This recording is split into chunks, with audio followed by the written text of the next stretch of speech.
students, myself Rubina Chaudhary, and today we are back with one more lecture of chemical thermodynamics.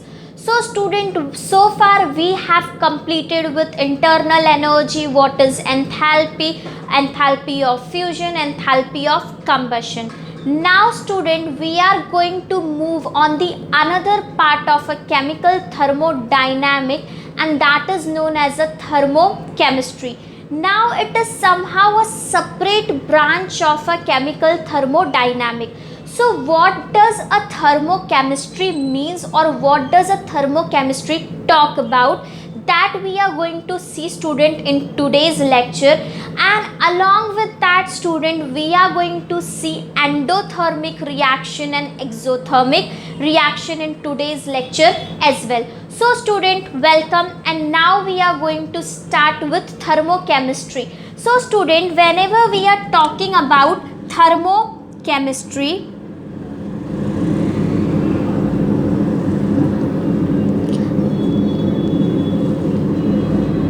what does this branch is all concerned about? देखो student, जब तुम किसी तरह का reaction करते हो ना, जैसे कि मैं बहुत सिंपल सा रिएक्शन ले लूँ, मेरे पास डाई हाइड्रोजन है और या तो मेरे पास डाई हाइड्रोजन है और मैं उसको कन्वर्ट करना चाहती हूँ हाइड्रोजन हाइड्रोजन में, और दोबारा मैं इस हाइड्रोजन का रिएक्शन कराना चाहती हूँ क्लोरीन से ताकि मुझे मिल जाए HCl।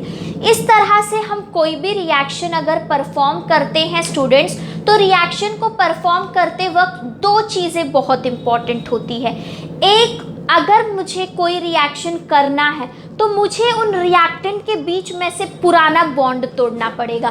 मतलब ये दोनों हाइड्रोजन जो पहले साथ में थे, ओके, पहले साथ में थे, तो जब ये साथ में थे इनके बीच में बॉन्ड था, अब मैं इनको अलग करना चाहती हूँ, that means I want to separate them. तो सेपरेट करने के लिए मुझे एनर्जी अप्लाई करनी पड़ेगी, और ये जो प्रोसेस होता है बच्चों, इसको बोलते हैं बॉन्ड ब्रेकिंग। मैंने बॉन्ड ब्रेकिंग कर लिया, मतलब मैंने अपने बॉन्ड को तोड़ दिया। अब मेरे दोनों हाइड्रोजन क्या हो गए, अलग हो गए। अब मैं क्या करना चाहती हूँ बच्चों, मैं इसका दूसरे के साथ बॉन्ड बनवाना चाहती हूँ। तो मैंने हाइड्रोजन का बॉन्ड किसके साथ बना लिया, क्लोरीन के साथ बना लिया। ये जो प्रोसेस होता है इसे हम बोलते हैं बॉन्ड फॉर्मेशन। तो स्टूडेंट, ये सिर्फ इस रिएक्शन की बात नहीं है, केमिस्ट्री में जितने रिएक्शंस होते हैं उन सब के सब रिएक्शंस में रिएक्टेंट अपने पुराने बॉन्ड को तोड़ते हैं और फिर नया बॉन्ड बनाते हैं, और उसी से हमें क्या मिलता है बच्चा, हमें प्रोडक्ट मिलता है। तो क्या लगता है, अगर मुझे कोई कुछ चीज़ तोड़ने को बोले, ब्रेक करने को बोले, और मुझे कोई चीज़ कुछ बनाने को बोले, तो क्या तोड़ा और बनाया जा सकता है बिना एनर्जी के? नहीं ना बच्चों, नहीं बनाया जा सकता है। तो यही चीज़ तुमको थर्मोकेमिस्ट्री बताएगा कि जब बॉन्ड बनता है या जब बॉन्ड टूटता है, किसी भी केमिकल रिएक्शन के अंदर जब चेंजेस आते हैं तो एनर्जी कैसे बदलती है।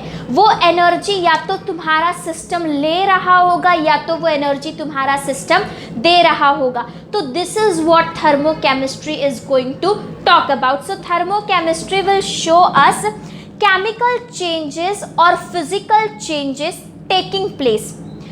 केमिकल चेंजेस और फिजिकल चेंजेस जब रिएक्शन में होते हैं, तो उन रिएक्शंस में जब ये चेंजेस होते हैं तो क्या चेंजेस एनर्जी में नज़र आती है या क्या चेंजेस एंथैल्पी में नज़र आती है। तो थर्मोकेमिस्ट्री में क्या होता है, whenever a chemical reaction take place, whenever a chemical reaction, CR is a chemical reaction, take place, there is change in enthalpy. There is change in enthalpy. अब बच्चों, एंथैल्पी क्या होता है ये हमने एक अलग से लेक्चर में पढ़ा हुआ है। अगर आपको एंथैल्पी के बारे में नहीं पता है तो बच्चों पहले आप वो लेक्चर देख लो and then come back to this lecture. Whenever a chemical reaction take place, there is change in enthalpy due to breaking of bond or formation of bond. कभी भी जब हम किसी तरह का रिएक्शन करते हैं तो उस रिएक्शन को करते वक्त एंथैल्पी मतलब एनर्जी कम और ज़्यादा होती है। तो ये कम और ज़्यादा इसलिए होता है क्योंकि तुम्हारे रिएक्शन को बॉन्ड बनाना भी है और तुम्हारे रिएक्शन को बॉन्ड तोड़ना भी है। तो this is what thermochemistry deals with. Thermochemistry deals with change in enthalpy. Change in enthalpy, किस तरह से एंथैल्पी बदलती है जब किसी भी तरह का केमिकल रिएक्शन होता है। और इस पार्ट से तुमको न्यूमेरिकल्स पूछे जाते हैं और न्यूमेरिकल्स के साथ साथ इसने आपको बताया हुआ है कि चेंज ऑफ एंथैल्पी को कैसे कैलकुलेट किया जा सकता है। सो स्टूडेंट, हम थर्मोकेमिस्ट्री की जब भी बात करोगे ना, मतलब thermochemistry deals with energy changes. पहले कितनी एनर्जी थी, बाद में कितनी एनर्जी आई, फिर हमने उस एनर्जी कम हुआ या ज़्यादा हुआ, एंडोथर्मिक रिएक्शन है या एक्सोथर्मिक रिएक्शन है, यही सारी चीज़ें जो है स्टूडेंट हम देखने वाले हैं आज के लेक्चर में। अब स्टूडेंट्स, जब हम लोग इस पूरे की बात करते हैं ना थर्मोकेमिस्ट्री की, तो हम थर्मोकेमिस्ट्री में we always talk about enthalpy. Enthalpy of chemical reaction. Chemical reaction मतलब अगर कोई केमिकल रिएक्शन हो रहा है तो वो केमिकल रिएक्शन होते वक्त क्या चेंजेस आते हैं एंथैल्पी में, हम इस चैप्टर में बिल्कुल उसी की बात करने वाले हैं आगे जाके। तो now student, when we have enthalpy of a chemical reaction we have to understand it कि मेरा रिएक्टेंट अब्जॉर्ब करेगा या मेरा प्रोडक्ट अब्जॉर्ब करेगा, दोनों केसेस की पॉसिबिलिटी है। तो इसको समझाने के लिए हम एक हाइपोथेटिकल इक्वेशन जो है वो कंसीडर कर लेते हैं। कंसीडर अब मेरा जो रिएक्शन होगा वो मेरा रिएक्शन होगा capital A plus B capital B। ये तो तुम क्लास 11 में भी करते आए हो ऐसे रिएक्शंस के साथ। हमने एक यूनिडायरेक्शनल रिएक्शन ले लिया है C, कैपिटल C, D और कैपिटल D। यहाँ पे जो मेरा बच्चों small a, small b, small c और स्मॉल d है, that is a stoichiometric coefficient of a reaction. अब मेरे पास बच्चों ये एक हाइपोथेटिकल रिएक्शन आ गया है। अब मैं इस हाइपोथेटिकल रिएक्शन का एंथैल्पी चेंज देखना चाहती हूँ। तो what I am going to write down the enthalpy change for a reaction is the enthalpy change for a reaction is. Enthalpy change calculate करना है, मतलब रिएक्शन से पहले कितनी एनर्जी थी और रिएक्शन के बाद में कितनी एनर्जी आई। तो बच्चों, मैंने आपको एंथैल्पी के लेक्चर में बहुत क्लियरली एक्सप्लेन कर दिया था कि हम H की वैल्यू नहीं फाइंड आउट कर सकते हैं। हम किसकी वैल्यू फाइंड आउट कर सकते हैं स्टूडेंट? हम डेल्टा H की वैल्यू जो है वो कैलकुलेट कर सकते हैं। तो let us see how we will calculate delta H। तो मुझे इस रिएक्शन का निकालना है बेटा डेल्टा H। क्या निकालोगे बच्चों? इस रिएक्शन का आप निकालोगे डेल्टा H। तो enthalpy of a chemical reaction बोलता क्या है या इसका डेफिनेशन क्या है? तो मैं डेफिनेशन स्टूडेंट यहाँ पे लिखने वाली हूँ।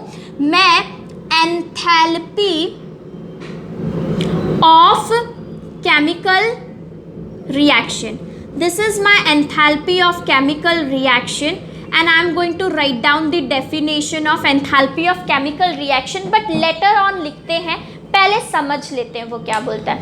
बोलता है अगर तुमको डेल्टा H निकालना है, मतलब एंथैल्पी चेंज निकालना है, तो तुम प्रोडक्ट का, ये जो तुम्हारा प्रोडक्ट है C और जो तुम्हारा दूसरा प्रोडक्ट है D, उसका सम ले लो। मतलब ये दोनों को साथ में सबमिशन ऑफ प्रोडक्ट से तुम माइनस कर दो सम ऑफ रिएक्टेंट को, और उसके बाद जो तुमको वैल्यू मिलेगा वो वैल्यू तुमको जो मिलेगा वो वैल्यू तुम्हारा क्या होगा? That is going to be a enthalpy change. Let us see how. अब अगर मुझे डेल्टा एच निकालना है स्टूडेंट, तो डेल्टा एच निकालने के लिए मैं सबसे पहले अपने स्टीकोमेट्रिक कोएफिशिएंट जो मेरा स्मॉल सी है उसको लिखूंगी। ये मैंने स्मॉल सी लिख दिया, और फिर जो मेरा एच था स्मॉल सी और यहाँ पे आ गया एच, और इसके बाद में मैं यहाँ पे लिखने वाली हूँ अपना capital C. This is enthalpy of C, मतलब इतनी एनर्जी लग रही है। इसका मतलब क्या है जो मैंने ये लिखा है ना, even I will tell you this. अब इसके बाद ये तुम्हारे पास आ गया किसके लिए, प्रोडक्ट का सम लेना है बेटा। बोल रहा है सबमिशन ऑफ प्रोडक्ट प्लस सब माइनस रिएक्टेंट। प्रोडक्ट में से तुम माइनस कर दो रिएक्टेंट को, तुमको मिल जाएगा डेल्टा एच। तो क्योंकि मेरे पास दो प्रोडक्ट है ना, तो मैं दोनों को क्या करूँगी, माइनस करूँगी। तो मैं इसमें ही ऐड कर लेती हूँ अपना डी एंथैल्पी, और ये आ गया मेरा डी। इसको मैंने ब्रैकेट में इनक्लोज कर दिया है, और यहाँ से मैं माइनस कर रही हूँ अपना रिएक्टेंट।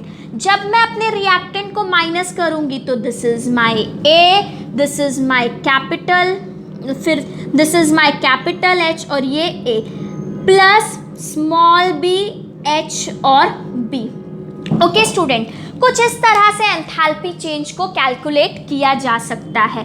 तो अब सवाल उठता है कि मिस आपने ये स्मॉल सी क्या है, ये स्मॉल डी क्या है, ए क्या है, बी क्या है, फिर ये H C, H D, H A और एच बी क्या है। बच्चों हम सब देखने वाले हैं। लेट अस सी, यहाँ पे where H A, H B, H C and HD, HA, HB, HC, HD are enthalpies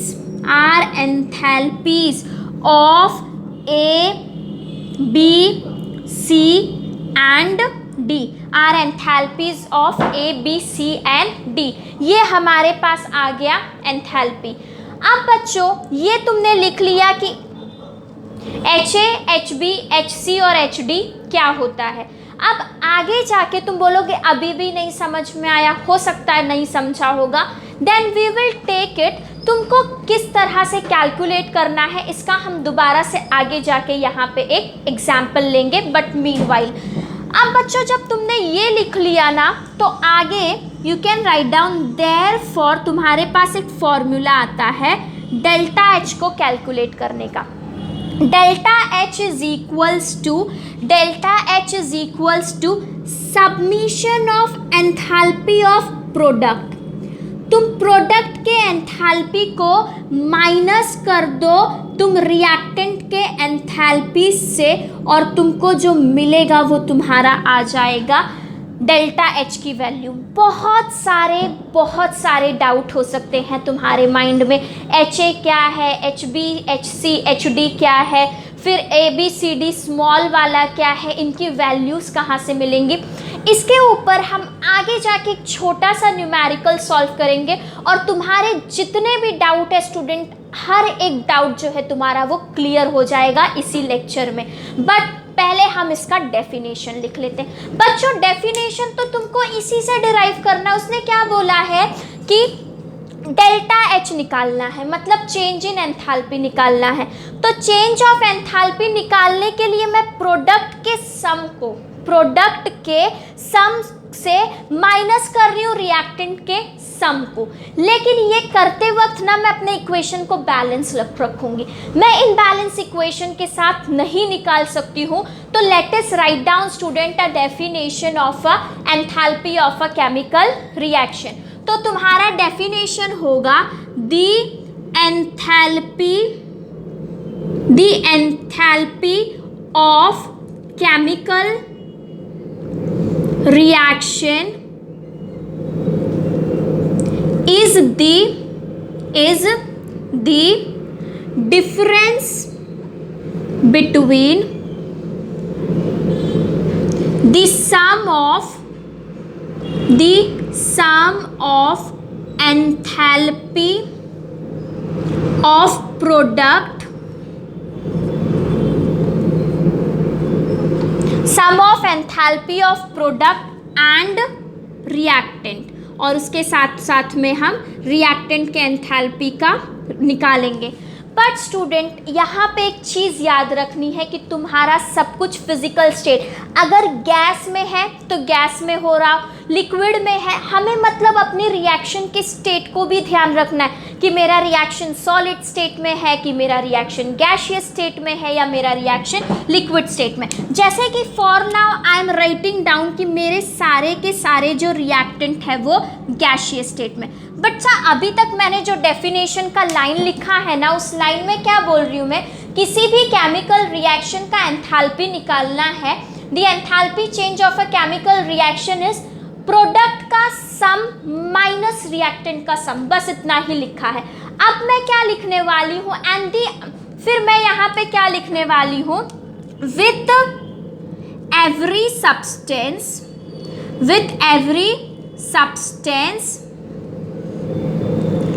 in definite physical state and in the amount of moles respective by the coefficient in balanced equation। Student यहाँ पे मैंने पूरा definition लिख लिया है। अब देखते हैं डेफिनेशन का मतलब क्या है। यहाँ तक मैं बता चुकी हूँ क्या बोल रहा है, प्रोडक्ट का सम मतलब C प्लस D के सम में से तुम माइनस कर दो रिएक्टेंट का सम A प्लस B, ये बात तो समझ में आ गई है। बट इसके साथ वो क्या बोल रहा है, with every substance in definite physical state, तुम्हारे जितने भी रिएक्टेंट है ना, तुम्हें उसका स्टेट पता होना चाहिए कि वो सॉलिड स्टेट में है कि वो लिक्विड स्टेट में है कि वो गैसियस स्टेट में। वो पॉइंट लिख दिया। And in an amount of moles respective by the coefficient in a balance equation, और साथ साथ में ये जो इक्वेशन है ये एक बैलेंस इक्वेशन होना चाहिए। तुम इन बैलेंस इक्वेशन के लिए एंथैल्पी नहीं निकाल सकते हो। अब हम एक एग्जांपल लेते हैं कि ये एक्चुअल में जो पूरा का पूरा प्रोसेस था ये कैसा था। देखो बच्चों, इसी को मैं तुमको एक्सप्लेन करती हूँ पहले कि अगर तुम्हारे पास HA की वैल्यू दे दी है 50, HB की वैल्यू दे दी है 6, और इसको भी ले लेते हैं 50, HC की वैल्यू दे दी है 30 और HD की वैल्यू दे दी है 30, ठीक है। और यहाँ पे जो A है वो 1 है, B जो है वो भी 1 है, C ये भी 1 है और D भी 1 है, ठीक है। ऐसा मैंने कुछ ले लिया, बहुत ही हाइपोथेटिकली ले रही हूँ सिर्फ समझने के टर्म्स में।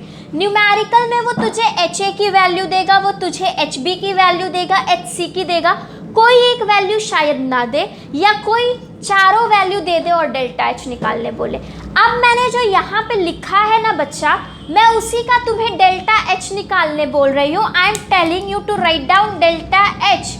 तो तुमने क्या लिखा था डेल्टा H निकालने के लिए, C एंथैल्पी ऑफ C, क्या है तेरा एंथैल्पी ऑफ C 30 है ना, और वो 30 के पास C स्मॉल c तुम्हारा कितना था, तो वो 1 था, तो मैं यहाँ पे वो 1 लिखूँ या ना लिखूँ, इट विल बी सेम।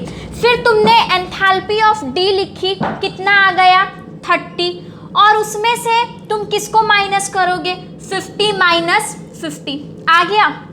अब बेटा जब तुमने यहाँ पे माइनस किया 60 minus 100, so you are getting 40। तुम्हें क्या मिल रहा है, तुम्हें मिल रहा है 40, दैट इज किलो जूल पर मोल। हम इसके ऊपर न्यूमेरिकल्स लेंगे at the end of chapter. हम सारे अपने फॉर्मूलेस को रिवाइज करके we will be looking all the numericals 1 by 1। तो स्टूडेंट इस तरह से तुम्हें HA की भी वैल्यू दी जाएगी, तुम्हें HB की भी वैल्यू दी गई है, तुम्हें HC की भी वैल्यू दी है, तुम्हें HD की भी वैल्यू दी है, और निकालने क्या बोल रहा है डेल्टा H। बहुत सिंपल सी चीज़ है, this you can do it very easily.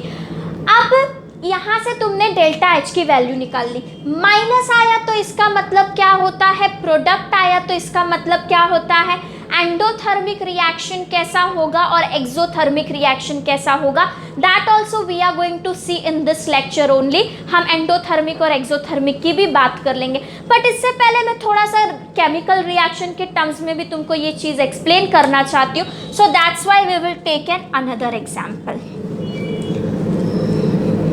हम एक और एग्जाम्पल ले लेते हैं। बेटा ये जो मैंने रफ किया है ये example was a purely hypothetical example. अगर आपको कुछ भी नोट डाउन करना है तो you can.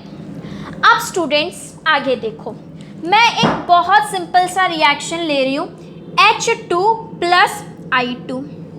H2 plus I2 will give me, हालांकि ये रिवर्सिबल रिएक्शन है, ऐसे ही रखते हैं 2HI। बेटा ये मुझे 2HI दे रहा है, ठीक है। अब उसने मुझे H2 की भी वैल्यू दी हुई है, मैं बहुत सिंपल वैल्यूज़ ले लेती हूँ फॉर नाउ। इसको मैं ले लेती हूँ एंथैल्पी ऑफ जो तुम्हारा H की वैल्यू है दैट इज 5, जो I की वैल्यू है 3 है, और यहाँ पे जो वैल्यू आ रही है वो 10 है। ऐसा कुछ वैल्यू दिया है और ये तुमको ब्रैकेट में देगा delta H of H2 will be 5, फिर delta H of I2 will be 3। इस तरह से वो न्यूमेरिकल में हर एक चीज़ मेंशन की हुई होगी। अब इसने तुमको ये वैल्यू दे दी गई है और बोल रहा है calculate enthalpy of a chemical reaction. तो जब मेरे को निकालना है enthalpy of a chemical reaction, मतलब मुझे निकालना है delta H students.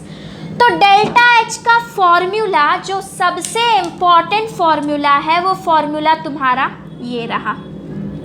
This is your formula that is submission of product में से तुम माइनस करोगे सबमिशन ऑफ रिएक्टेंट को, तो हम यही लिख देंगे submission of product will be minus, हम सब्ट्रैक्ट करेंगे सबमिशन ऑफ हमारा जो रिएक्टेंट है स्टूडेंट्स। अब क्या आएगा बेटा, तेरे पास प्रोडक्ट की तरफ था HI था ना, ये वाला, ये जो HA है ना वो नथिंग बट HI, और ये जो तुम्हारा स्मॉल a था ना, that small is that number which you can see here and that number is your 2। आई बात समझ में, ये small a, small b, small c और स्मॉल d क्या है, that is nothing student but that is a number, that is a stoichiometric coefficient of a reaction. Here is your 1 and here is your 2। इसमें से मुझे minus करना पड़ेगा, इसमें से मुझे माइनस करना पड़ेगा क्या स्टूडेंट, मेरा रिएक्टेंट। अब मेरे रिएक्टेंट के पास है H2 और उसके साथ साथ है मेरे पास I2। अगर ये नंबर 1 के अलावा 2 होता तो 2H2, 3I2 होता तो 3I2, but since it is 1 we are writing it down all together. 2HI, एक HI की वैल्यू 10 दी थी, 2 की कितनी हो गई 20, 20 में से मैं माइनस कर दूंगी। H2 की वैल्यू कितनी है 5 और I2 की वैल्यू कितनी है 3। अब 5 में से 3 जो तुमको यहाँ पे आंसर मिल जाएगा दैट मीन्स 20 माइनस 8 12, और यही तुम्हारे डेल्टा H की वैल्यू है। तुम बोलोगे क्या इतना सिंपल होगा इसका न्यूमेरिकल? हाँ बेटा इतना ही सिंपल होगा, सिर्फ ये जो नंबर्स हैं जो मैंने 5, 2 और 3 लिया है वो तुमको 0.2 में 0.3 के टर्म्स में आते हैं।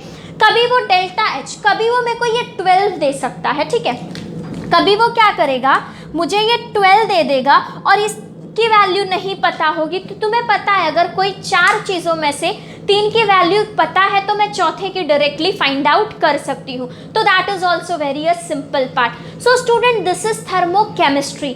थर्मोकेमिस्ट्री में हम ये देखते हैं जब भी कोई केमिकल रिएक्शन होता है, whenever any kind of chemical reaction take place, what kind of enthalpy changes comes, तुम्हारे बीच में क्या एंथैल्पी चेंज आता है। जैसे कि मैंने पहला वाला एग्जाम्पल लिया तो मुझे कुछ माइनस में वैल्यू आ रही थी, और अभी मैंने जो एग्जाम्पल लिया उस टाइम पे मुझे स्टूडेंट्स कुछ प्लस में वैल्यू आ रही है। अब चल के हम आगे देखते हैं कि माइनस का मतलब क्या होगा, प्लस का मतलब क्या होगा और इसके क्या सीन्स होते हैं। तो student in this lecture only we will see type of reactions में endothermic reaction and exothermic reaction. If you want to note down anything please और take screenshot whatever is needed. Okay students, so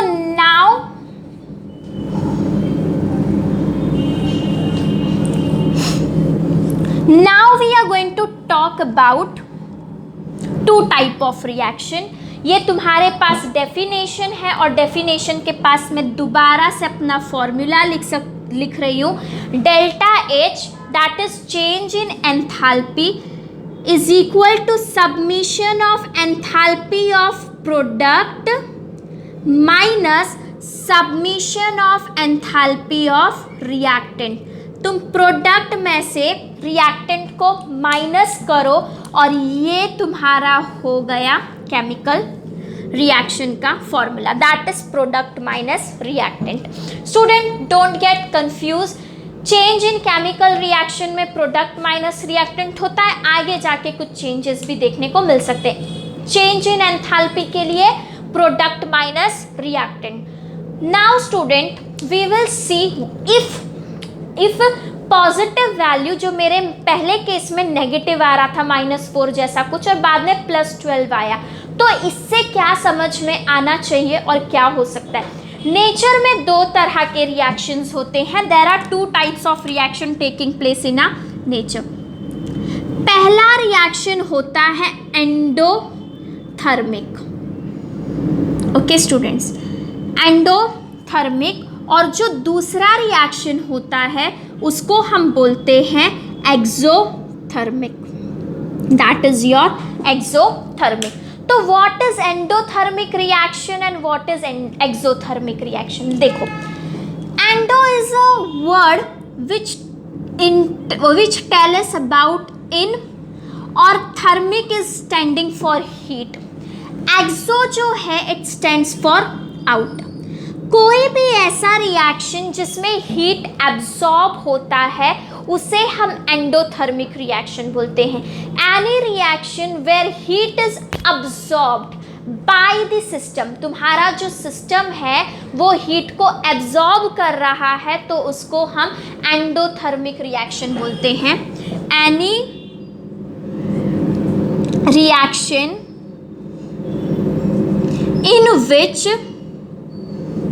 in which system absorb energy is known as a endothermic reaction।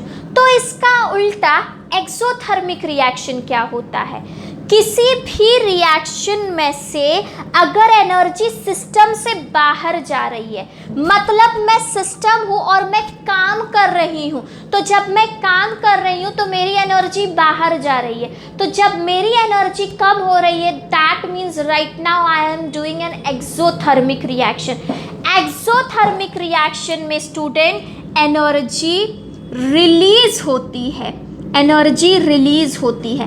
मतलब अगर तुम्हारे पास 100 रुपये है और तुम उसमें से किसी को 100 रुपये में से कुछ दे देते हो, डोनेट कर देते हो, तो तुम क्योंकि दे रहे हो तुम क्या कर रहे हो? तुम एक्सोथर्मिक हो, तुम अपने अंदर से निकाल रहे हो, आउट, बाहर निकल रहा है। लेकिन यहीं पे तुम्हारे पास 100 है और तुम उससे सामने वाले से कुछ और ले लो, तो तुम्हारे अंदर क्या हो रहा है? ऐड हो रहा है। तो बेटा इतना तो समझ में आएगा ना कि जब भी तेरा एंडोथर्मिक होगा ना, it is always going to be positive. जब तेरा +12 आया था ना, मतलब इसका ये था कि तेरे रिएक्शन ने इसको करने के लिए 12 किलो जूल की एनर्जी अंदर ली है, 12 किलो जूल की एनर्जी अंदर ली है, सिस्टम ने लिया है किससे? सराउंडिंग से। So whenever it is an endothermic reaction, मतलब जब भी कुछ एब्जॉर्ब होगा तो your value is always going to come positive. I hope student you are understanding कि क्या हो रहा है, हमारी जो वैल्यू है वो पॉजिटिव आ रही। यहीं पे एक्सोथर्मिक, तुम अपने अंदर से निकाल रहे हो तो तुम्हारे अंदर जो भी हीट था, जो भी तुम्हारे अंदर हीट कंटेंट था, वो पहले के मुकाबले क्या हो जाएगा? कम हो जाएगा। अब इसके भी कुछ केसेस हैं, let us see one by one. Submission of product, submission of product से बड़ा है as compare to submission of reactant. जैसे कि प्रोडक्ट 12 है और रिएक्टेंट 8 है, तो इस टाइम पे जो तुम्हारा रिएक्शन होगा वो +4 का होगा, मतलब वो एंडोथर्मिक रिएक्शन है। इससे कहना ये चाहती हूँ, किसी भी रिएक्शन में अगर रिएक्टेंट से ज़्यादा एनर्जी प्रोडक्ट के पास है तो वो एंडोथर्मिक रिएक्शन है। On the other hand side, अगर तुम्हारा रिएक्टेंट जो है वो ज़्यादा है, ठीक है, और तुम्हारा जो प्रोडक्ट है वो कम है, तो ऐसे रिएक्शंस में तुम्हारा रिएक्टेंट एनर्जी को रिलीज करेगा और ऐसे रिएक्शंस में तुम्हारी एनर्जी क्या हो जाएगी, कम हो जाएगी, and we call it as a exothermic reaction. Endothermic reaction students energy को एब्जॉर्ब करता है, मतलब लेता है। तो जब वो लेता है तो उसके पास प्रीवियसली जितना भी था उसमें ऐड हो जाता है, and that's why it is positive, that is work done on the system. On the other hand side, जब एनर्जी रिलीज होती है, सिस्टम से बाहर जाती है, तो that is work done by the system. Okay students, तो हमने आज के लेक्चर में एंथैल्पी चेंज और थर्मोकेमिस्ट्री स्टार्ट किया है, और हमने थर्मोकेमिस्ट्री में देखा है कि व्हाट इज थर्मोकेमिस्ट्री। तो thermochemistry talk about enthalpy changes, किस तरह से एंथैल्पी चेंज होता है।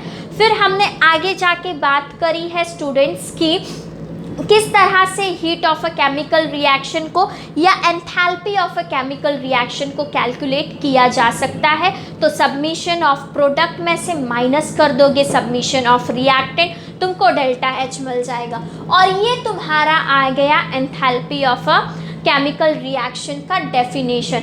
इस डेफिनेशन से हमने ये चीज़ लिखी है, इसके बेसिस पे न्यूमेरिकल्स है which we are going to see at the end of our lecture.